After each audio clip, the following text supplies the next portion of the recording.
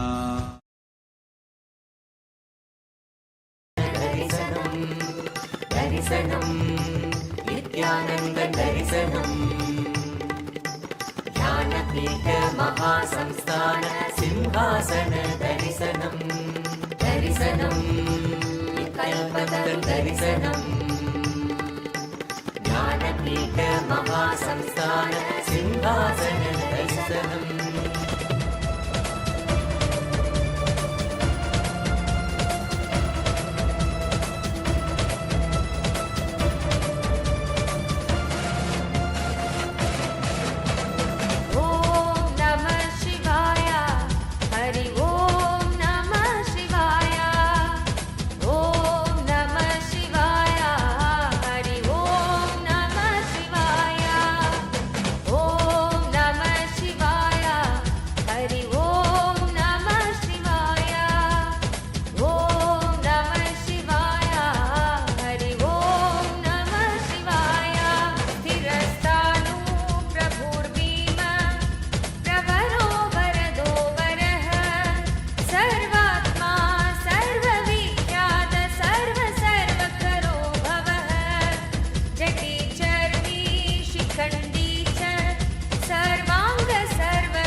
As Paramashiva, inhale and exhale deeply with 25 heads and 75 eyes and 50 hands. Visualize, meditate, connect with him. He is a living, alive being. Drop your form into his form and dissolve. Remember, you are a Sarupya Mukta, means your form is dissolved into his form. All my disciples, now I am initiating Salokya Mukti, Sameepya Mukti, Sarupya Mukti, Sayujya Mukti. Om Nithyananda Paramashivoham. Om Nithyananda Paramashivoham. Om Nithyananda Paramashivoham. Om Nithyananda Paramashivoham. Om Nithyananda Paramashivoham. Om Nithyananda Paramashivoham. Om Nithyananda Paramashivoham.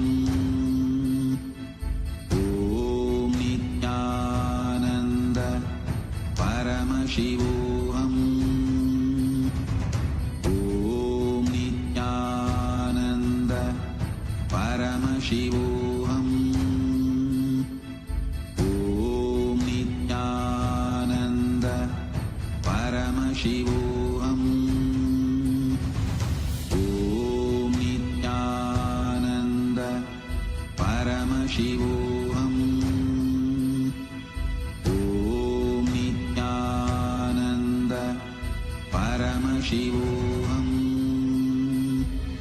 Om Nithyananda Paramashivoham.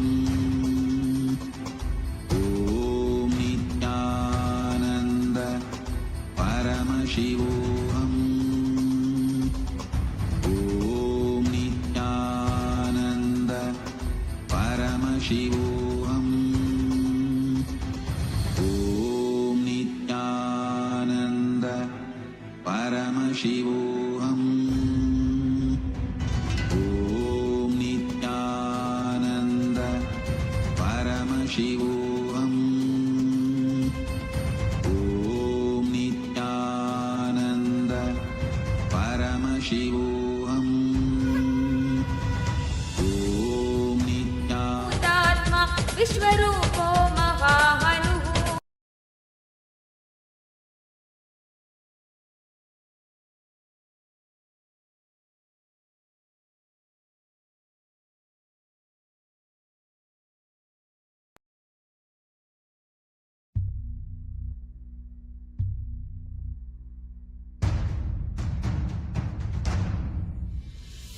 Sit as Paramashiva. Inhale and exhale deeply with 25 heads and 75 eyes and 50 hands. Visualize, meditate, connect with him. He is a living, alive being. Drop your form into his form and dissolve. Remember, you are a Sarupya Mukta, means your form is dissolved into his form. All my disciples, now I am initiating Salokya Mukti, Sameepya Mukti, Sarupya Mukti, Sayujya Mukti. Oh.